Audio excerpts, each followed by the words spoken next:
Doing good? Everyone enjoy their Labor Day weekend? Awesome. Well, definitely appreciate you coming out, especially after Labor Day weekend. We expected it to be a little light, but this is a great turnout, so thank you guys for coming. So welcome to Tech Tuesdays, where community meets tech. Our job is, we're here to educate, encourage, and enrich you no matter where you are on your tech journey. So we're here every Tuesday right here at Red Rooster, on the upstairs, second floor, 6 to 9 p.m. every Tuesday. We have different speakers on different topics, and then at the end of the month, we just kind of have an open networking session. So Tech Tuesdays is produced by The Source. So I'm Stefan, head of growth at The Source. So we are the main organizers of this event, and The Source is a downtown tech and innovation hub. We are a one-stop shop for startups, entrepreneurs, founders, anyone looking for innovation. One of our biggest events right now is Startup World Cup, which if there's anyone in the room that's been to any of our events, raise your hand. Awesome. So our next event is our regional final on September 14th, where our top 10 startups will all pitch live in front of finalist judges. We'll have some speakers there, we'll have some surprise guests. It's gonna be a great event. It's gonna be at the Adrian Arts Center. There will be a link, QR code to register for. We definitely would love to see all of you there. Tell your friends as well. It's a free event. So we also have our nonprofit Tech Knowledge, which has career training programs for people looking to transition into a tech career. We have a B2B, business-to-business tech sales course, which helps take you from zero knowledge to being career ready to get a job in tech sales, whether it's be a remote role or a role with a company based here. So definitely look for a link for that as well, because we have another cohort coming up soon. We also have our WhatsApp, so please definitely join our WhatsApp. So Tech Tuesdays isn't just a weekly event, it's a community. We have people in the WhatsApp from all over the state, all over the country. So definitely join in on that. You can communicate with all of the people that have come to Tech Tuesdays events in the past, and you can learn about job openings, and you can help other people in the community with their needs, whether it be a founder looking for resources or someone looking to start a job in tech.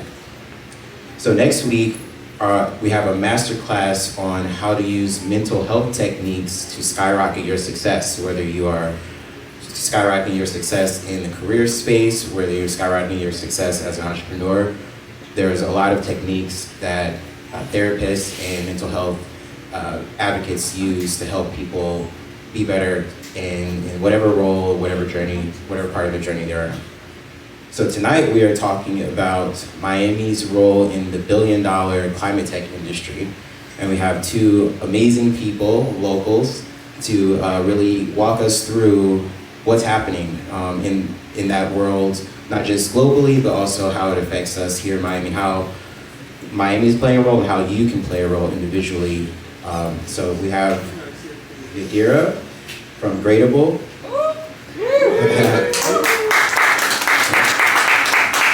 Yadira is dedicated to pioneering innovative sustainability solutions that power organizations to become more eco-friendly and resilient.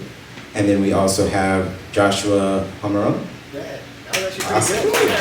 That was a guess. I'm gonna play the lottery tonight. Joshua brings a wealth of experience in the nonprofit and social impact sectors. So I'll bring them both up right now. Please give a round of applause for them.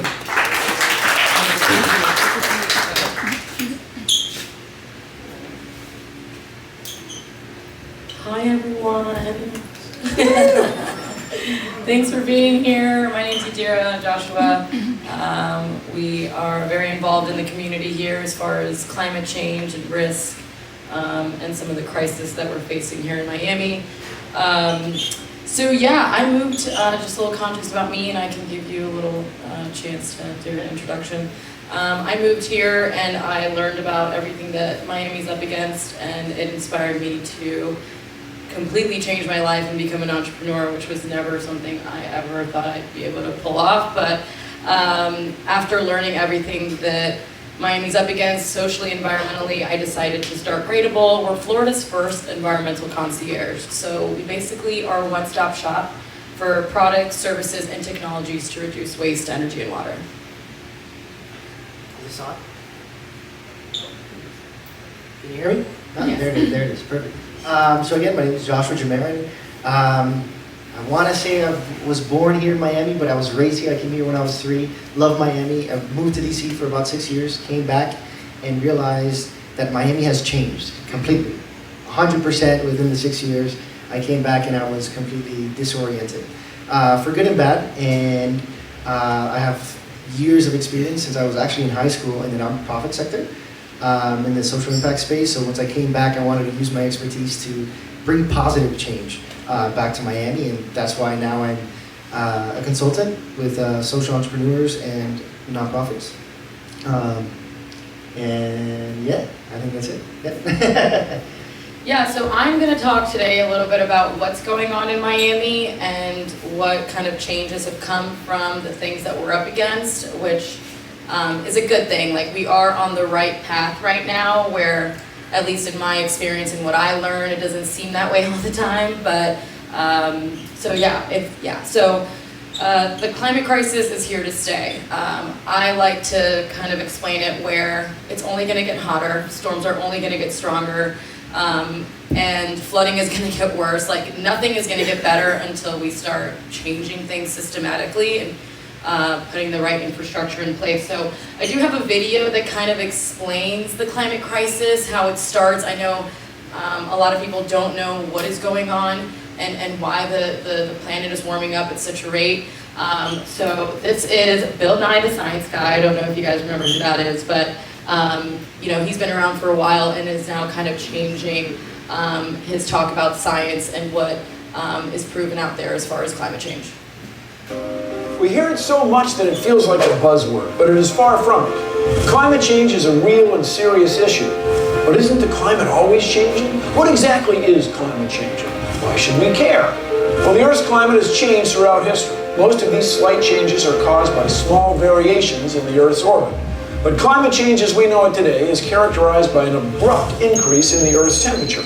It is estimated to have gotten 1.2 to 1.4 degrees Fahrenheit warmer in just the last century.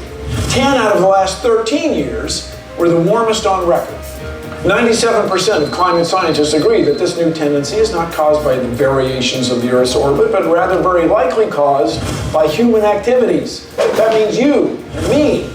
And since the Industrial Revolution, we have come a long way. Humans built airplanes, faster cars, developed remarkable technology, and learned how the natural resources around us can be used for our benefit.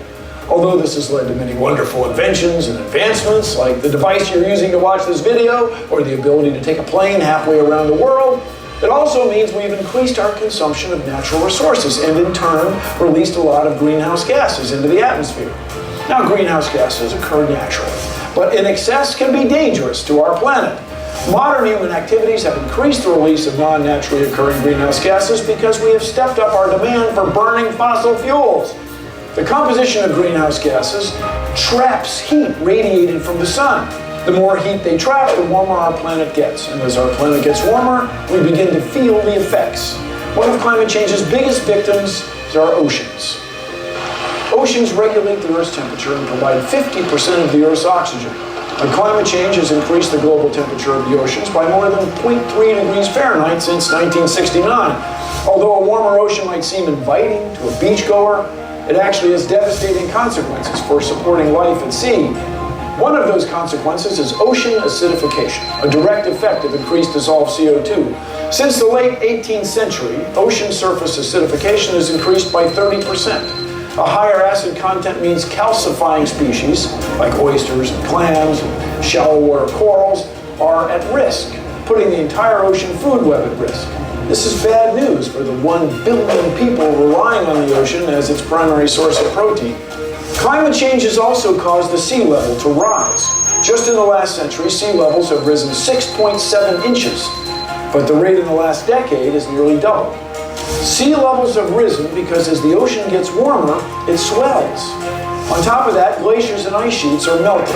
Antarctica lost 36 cubic miles of ice between 2002 and 2005, and since 1994, each year on average, the Earth has lost 400 billion tons from its glaciers. That's like an ice cube 7.5 kilometers on a side, 4 miles on a side, melting and flowing into the sea.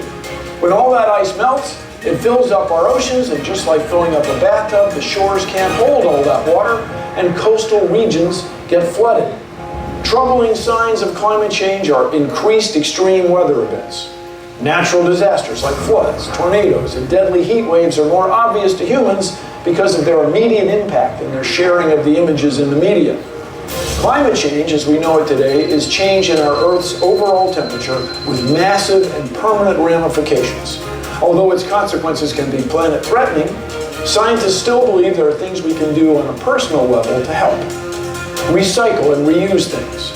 Walk or use public transportation to get to work. Turn off your electronics when you're not using them. Eat less meat. While you're at it, eat more locally grown vegetables and foods. And last but not least, spread your knowledge and concerns about climate change with others. When it comes to climate change, the main takeaway is that it's real. And although we are part of the cause, we can also be part of the solution. That felt like a really long 4 minutes. Sorry, guys. It was only 4 minutes. Just a little climate 101 for those who don't know what causes climate change, or the intensification of storms and stuff. So the problems that we have is climate change, of course. We have a waste and plastic pollution problem. It's affecting our air, water, and soil. There is scarcity in water and biodiversity loss. The challenges are physical, financial, there's infrastructure risk, insurance risk, social risk, and the negatives are health impacts, food insecurities, reduced quality of life, supply chain disruptions, and increased costs. Next slide, please. So these are some of the statistics that I think are pretty eye-opening when you think about who's being affected with climate change. There is 120 billion pounds of food wasted in the US every year, which translates to $162 billion worth of waste, which is crazy to think about when there's 42 million Americans that face hunger every day, including 1 in 6 children. There's 8 million human deaths every year worldwide due to air pollution. The pieces of plastic in the ocean today are expected to triple by 2040. There's been a 69% decline in wildlife populations in the last 50 years. And then there's going to be 1.2 billion people displaced by climate change by 2050. So the ones to the left and the right are more of the economic stuff. So the direct economic gain, if we have bold climate action in the next 7 years, is $26 trillion. But then if we have insufficient action on climate change over the next 50 years, we'll see $178 trillion of direct economic loss. So I want to focus on Miami because Miami is in trouble, and that's, again, what inspired me to start Gradable. We are ground zero for climate change, meaning geographically we are just in the shittiest spot out there. like I mentioned earlier, things are just going to get worse. And so we're up against heat waves, hurricane intensity, and sea level rise. In fact, we had the best engineers of the country from the U.S. Army Corps come here to figure out how to keep the water out of the city, and the only solution that they came up with was building seawalls. And so that's what's basically the only option for us, is to build walls to keep the water out of the city. And as the sea levels continue to rise, those walls will have to get taller and taller. So unfortunately, that's our only option at this point. We have a landfill crisis. We have less than 2 years left of landfill space. We are running out of space for our trash. I don't know if you guys have ever seen the only mountain in South Florida called Mount Trashmore. And you can see it from high rises in South Beach, and it's just this dump of trash. Of course, there's all these health implications because of that landfill crisis, but we are shipping our trash right now to St. Cloud, Florida in trucks. Very unsustainable, very costly. And now the county, I just got goosebumps because it's terrifying, they're considering building the largest incinerator in the country right here in our backyard. It's not a good thing to burn our trash. It's just going to release this toxic ash. We actually had an incinerator that burned down in Doral a year or so ago, ironically, an incinerator burning down. All the people in the surrounding areas got eczema, respiratory problems, there was cases of cancer, and they're suing. So the fact that we're trying to build another one and the largest, is pretty mind-blowing. I know there's about to be a Board County Commissioners meeting, I think on the 17th, if you guys want to look into it and show up and support and try and get the county not to do that would be great. Biscayne Bay is dying. I don't know how many of you are familiar with Biscayne Bay, but it's worth $64 billion of economic output for the city, and it's dying. So a lot going on there. We have a sewage septic crisis. We have 11,000 septic tanks that we need to remove, and every time it floods, there's shit all over our streets. I'm not kidding, there's sewage all over our streets. And I know this is all grim, I promise there's gonna be a positive note to this, but these are things that you all need to be aware of because you live here. And we need to talk about these things within our community, right? Because the more education and awareness there are to these things, the more people will do to come together as a community. Climate gentrification is huge. I don't know if you guys have seen the new plans for Little Haiti, but it's not looking really promising as far as the people that were living there before. Saltwater intrusion, the Everglades is having a crisis right now, and then aging infrastructure. That Surfside Tower that went down is a perfect example of that. Next slide, please. All right, we're gonna take a short little break. Everyone deep breaths. I know it's a lot to take in, but I did mention earlier that there is a positive note to this. The county is aware of what's going on. It's not just us talking about it. So they are taking steps into the right direction. Do you guys have any questions so far? Just want to open it up really quick. Anything that maybe I might have missed, maybe something you've heard that you want to bring? Okay.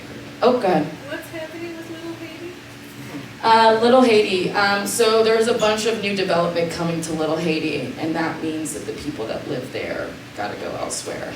So, and yeah, that. Mm-hmm. Magic City. Yeah, West Little River. Well, yeah. So. Yeah, that's the problem too. And then what happens with climate gentrification is that, so I want to add that Little Haiti has the highest ground in Miami. And so when those mansions in South Beach start to get flooded and those rich people need to go inland into a much safer area, they're going to want to go to the highest ground, which is Little Haiti. Which is just really sad, right? And then typically what happens is those people get bought out and then not give enough money, and then inflation, and then everything that's affordable housing crisis, and then they have to go even more inland, away from more opportunities and public transportation and things of that nature. So it's pretty messed up. Okay, now I'm gonna switch it over. Oh, one more slide. Oh, okay. So some tips I think to help as far as at work and at home. Doing things like refusing single-use plastic, reusing things. Reducing energy use, reducing your water use. Like, these are all things that are gonna save you money at the end too. And that's what I do with my clients is I really show that when you reduce waste, energy, and water, you do save money. And so if you don't care about the environment, and if you're not gonna be here when all this stuff goes down, which is what I hear a lot about, like these climate deniers, is if it's not about the environment, then how about saving a buck, which I think everybody in this room probably likes money. I mean, I personally, it helps. These are just some tips. If you guys want to take a picture of the screen, not necessarily going to go too deep into it, but I think you guys get the point that all these little changes do make a huge difference. And over time, if everybody thought about that one thing that they could do to change, and if 7 billion people did it, then we can make a little dent in this thing. So, thanks, guys.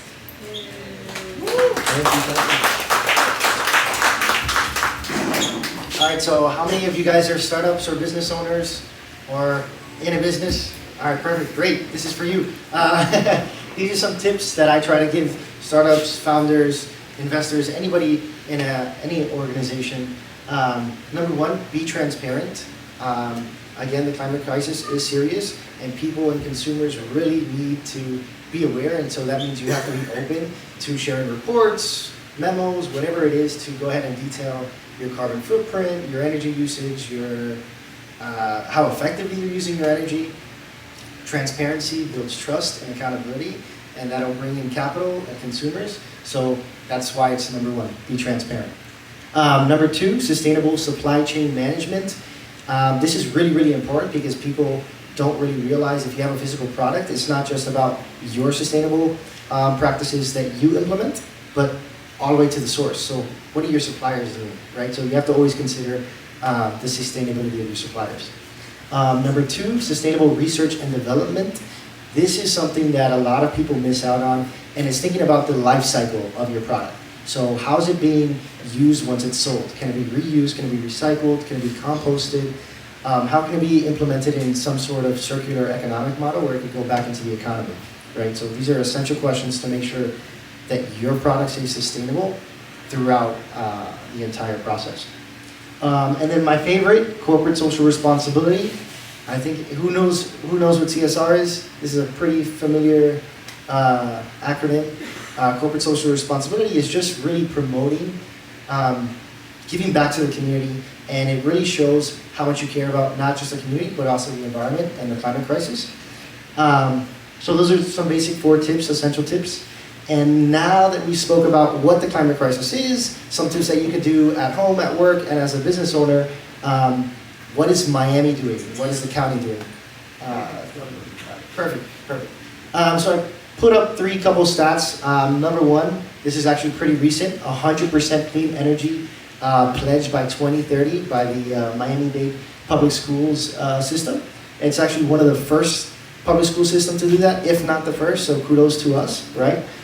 There's over $41 billion being invested in climate tech alone, which means it's a lot of capital that could be accessed.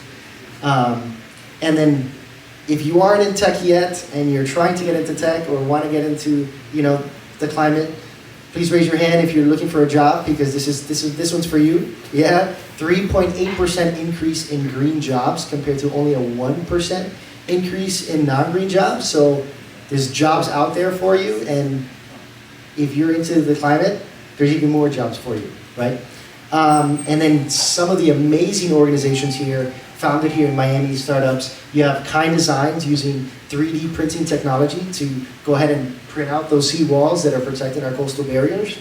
You have Carbon Limit, which is an amazing, huge startup actually now, that is building carbon capturing concrete to help all these high rises that are going up be a little bit more sustainable.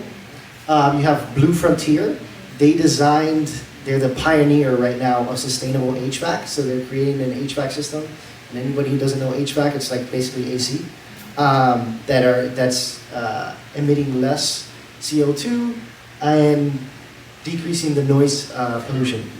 Then you have Climate Trade, and this is anybody who's into crypto. This is another one for you guys. It's a blockchain marketplace for business owners to go ahead and offset their carbon, which is great. Next slide.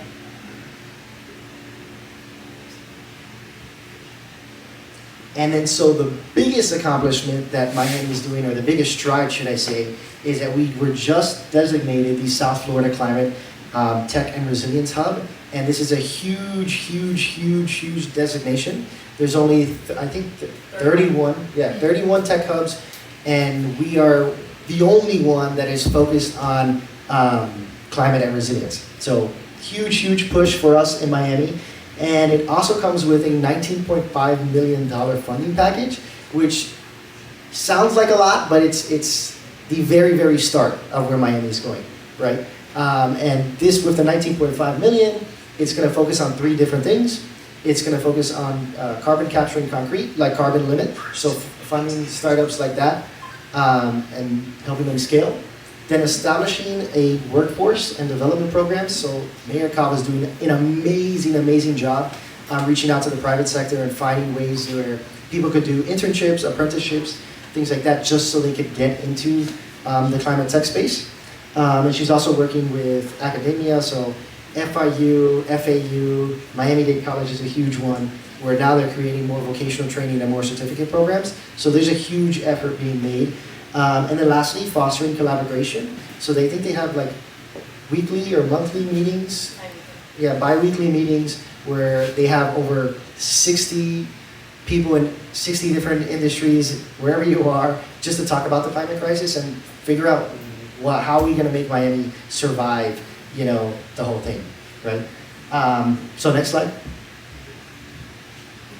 And then, so the reason why I said it was just the beginning of the 19.5, we just submitted, or the county, should I say, just submitted their phase 2 application. We're just waiting for approval, and that comes with a $70 million funding package. And this is like the big honcho. You know, this is the one that we really want to get approved. And it's going to help assist 500 startups, so whether that's scale, funding, whatever it is, huge amounts of money coming in for that. You have 23,000 new jobs, and then $41 billion in new revenue generated. So again, Miami's making a really huge, big push. The more we talk about it, the more advocacy we do, the more funding we get, and the more funding we get means more startups, more jobs, and just overall a better world, right? So I think that's it, right? Yeah. Okay, so I just want to end it with my favorite quote. It's from Margaret Mead. It says, "Never doubt that a small group of thoughtful, committed citizens can change the world. Indeed, it's the only thing that ever has." So I just want to empower you guys to just be a part of this movement, because Miami is a beautiful place and it deserves to stay that way. We're this emerging global city compared to Dubai and Singapore, but we could very well be the next Atlantis, and we don't want that. So yeah, if you guys want to talk to me after and talk about it, happy to. I talk about this in my sleep, so. And I don't know if you want to open it to Q&A, is that A thing? Okay. Do you guys have any questions? I know I was very technical on a couple of things, but. Should we give her the mic?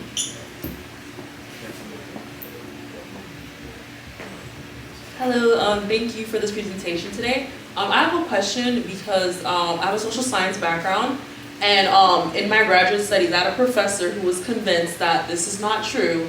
He told our class that historically the earth was hotter during the Roman times, and so essentially in the academic space this is what social scientists are teaching graduate students, who are the ones who should be educating people and conducting this type of research. Like, how would you answer a professor like that? I guess I would ask him where I know climate change has always been a thing, right? And that video explains it, but never in recorded history have we seen 8 executive months reach record highs. So it's not a matter of what's happened before, it's what's happening now, where things are just getting more, what's the word I'm looking for? Unpredictable. Okay. Where, in the example of a hurricane, for the first time in history ever, did a hurricane go from a tropical storm to a Category 5 overnight. It hit Acapulco. They had no time to evacuate, and they got annihilated, and a lot of people died. And that has never happened in history. So it's things like that that are really eye-opening, that just, whatever's happened in the past, like, I get that we have to take that into account, but what I focus on is what's going on now. And growing up in Florida, I used to be able to tan outside for hours, like no problem, 3 hours. Now I'm lucky if I get 45 minutes in before my skin's literally on fire. So I just kind of you gotta meet people where they are and where they live, and that's why I'm always so adamant about focusing on Miami, because it's evident too. It's never been this windy here either, by the way. So that helps with how hot it is, but it still doesn't take away the fact that it's never been this windy here. So it's just, yeah, you can't win them all, but, sorry, someone laughed and then that distracted me. Do you have a question? I actually, I kind of want to. Sorry, I hope that answers. You want to piggyback? Yeah, I want to add something on there too. Is so I guess one of the things that, like you mentioned, there's always been some sort of climate change, but this is the first time where we see that human behavior is a cause of it, and that's what needs to be changed, is human behavior. So more accountability in terms of what we contribute. Exactly. During the Roman era, you're gonna have factories and all these things. So there's a big difference. And no AC. Okay, great. Do you want to take that? Thanks. I was actually going to respond to the question too. Eugene Montoya, working climate finance. So yeah, there's 2 climate changes. There's one that's natural. The Earth is constantly going through its natural climate system cycles.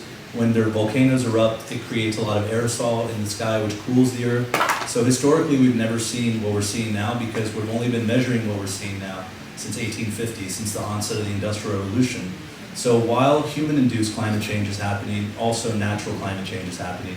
And the scientists in the IPCC, Intergovernmental Panel on Climate Change, are the ones that are trying to explain to us the difference so that we can attribute the changes in the climate system to what humans are doing now with energy, with resources, with waste. And I think it's really important to look at, that human activities can be changed. We can, like you said, at the smallest scale, individual unit, a human being can change the way they consume. But companies are making lots of plans, things in the future. They raise money today to pay for future cities with debt. And all of that commitment that we have is going to create more drastic effects. So it's important to really think that there's kind of like a parallel system. There's a natural climate change and a human-induced one. So when we get into changing behaviors and actions, we have to like really think about what's contributing so much greenhouse gases to create implied temperature rise.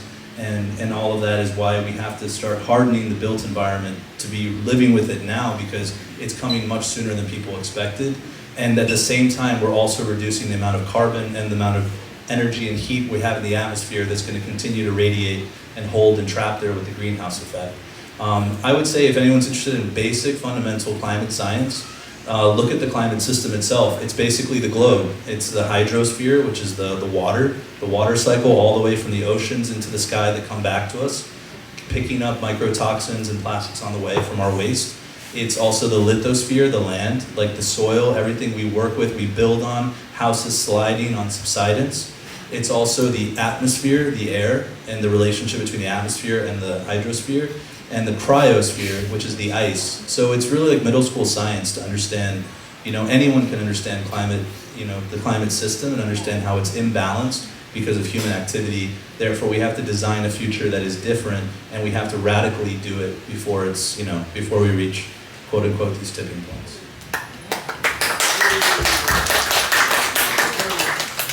You should have been up here. I know. I was gonna say, you on a panel? I'll invite you. I'm gonna talk to you after. Being in a city like Miami, where the local government has been notorious about its corruption, its lies, its deceit, its ineptitude, its inadequacies, it's just blatant bullshit. How much can we really count on things like the initiative that says in 20, 30, 100% clean energy? Because historically what happens with these companies is they always give this arbitrary future date to kind of say, oh, well, we're doing something. How many times do these companies actually meet these metrics? So I know Coca-Cola has done this, Apple has done this, Google has done this, and it's always to say, hey, look, all right, yeah, forget about what we're doing now. We're going to get to this point down here. So give us 20 years. By the time, as you said, none of us will be working here. The CEO would have gone on to 2 or 3 other companies. They would have gotten eight golden parachutes by then, so they really don't care. So again, just in a place like Miami in particular, where we have an excuse for an airport, infrastructure, which is a joke, flooding, the continuous ability for the greedy developers to come in and anything that's not nailed down to the Earth's core, completely knock it down, build up something new, and without any address whatsoever for infrastructure or things like flooding and all the other things that you're talking about. Again, how much can we really trust that any of this stuff is from the government side is going to take place?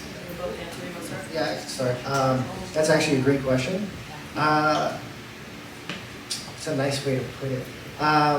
I wouldn't trust 100%, but I can say there is been strides and initiatives that we can trust, and we are seeing the work being done, like the stat of 100% clean energy for public schools in Miami-Dade County. I would not say it's going to be 100 at 2030, but you already see initiatives starting with grant funding to have electrical buses, grant funding for a whole bunch of other things that are supplementing it and getting us closer.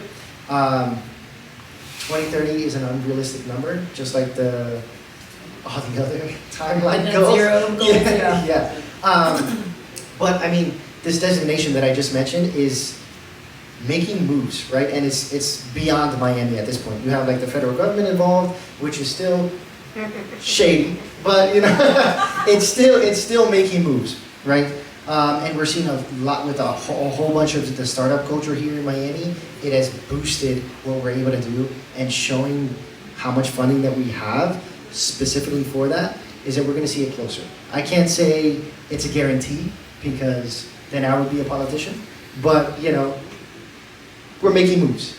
We're trying our best. Yeah, I can piggyback off that because I mentioned earlier that it was what I learned that made me start my startup. And there's a lot of eyes on that money, right? And a lot of eyes from the community because we're all tired and fed up of people just talking. So what I can say is I wouldn't really leave it all to the government to do everything. It's really gonna take a community and for us to come together and join this tribe of making Miami resilient, just, and sustainable again. Where, at least from my experience and what I've seen so far in the last year and a half that I've been doing this, I just got goosebumps again, is that the community is growing at a rate that I never envisioned, and it was, I'm telling you, this community that got me to start this. And there's just so much positivity in it that there's no way that we're gonna let a corrupt government slow us down. So just know that the momentum is there and the energy is there, where, I mean, even the Miami-Dade County Public School Sustainability Officer is a really good friend of mine, and she's crushing it. She's doing things so just know that it might be grim, but there's also a lot of light too. So I hope that answers that. Yeah. One more question. It's just a small question. We went over a lot of the more doom and gloom side to it, but is it actually reversible? From the way from what I'm seeing now, it doesn't look like it's reversible. It looks like it started and it's just gonna steamroll from there. Like Miami's like finished. So why are we, I'd like to know like what kind of programs or efforts are being put into like reversal, if that's possible. Yeah, and it should be taken very seriously that Miami is in a crisis. Like, that is not going anywhere, and again, unless we do serious changes, nothing's gonna change. So yeah, I mean, for the landfill crisis, for example, there was this Zero Waste Coalition that was funded by the county, and it's gonna be helping us move into more zero waste strategies, like reusing things, not having so much styrofoam, single-use plastic, composting, things of that nature. And then the Climate Ready Tech Hub is helping a lot with the startups and just the organizations that are part of these kind of changes. But yeah, there is a tipping point. Like, we can't just think that we're gonna continue to do what we're doing and it's not gonna get better, right? So I hope we can save Miami. I mean, even with the seawalls, like, those seawalls are going up regardless to keep the water out of the city.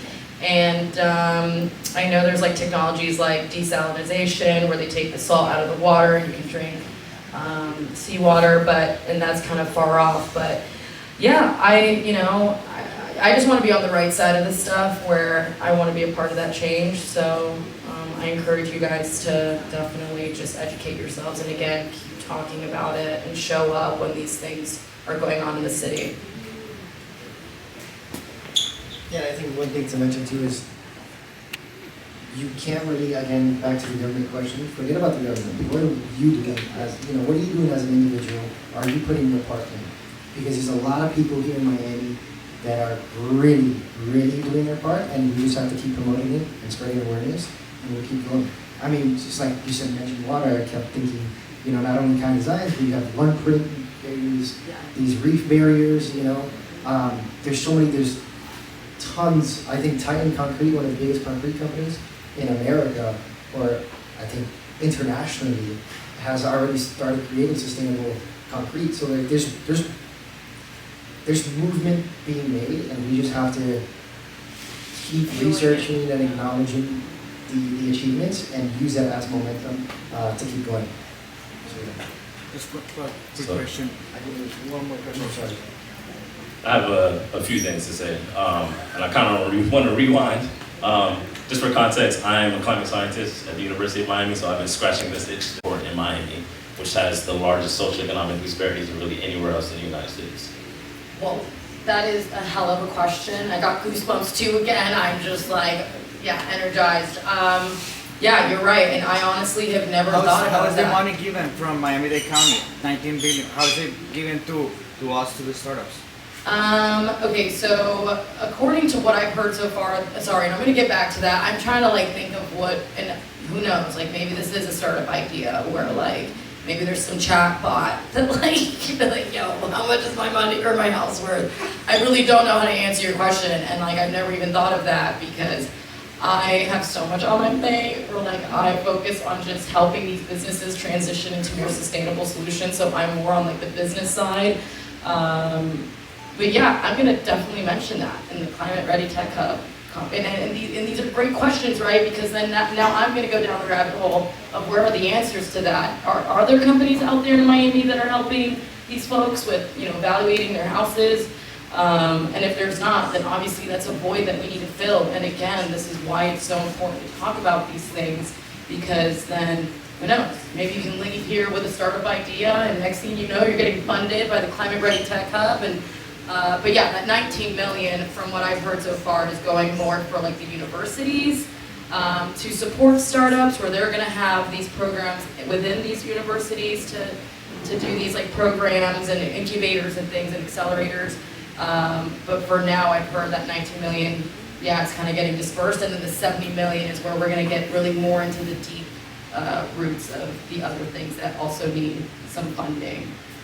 But there's so many financial incentives out there for these things. I have found subsidies, rebates, grants, sponsorship opportunities. I've reached out to Pepsi to sponsor a recycling program for a stadium, like these companies who are, but yeah, outside of that, this was so engaging. I'm so stoked.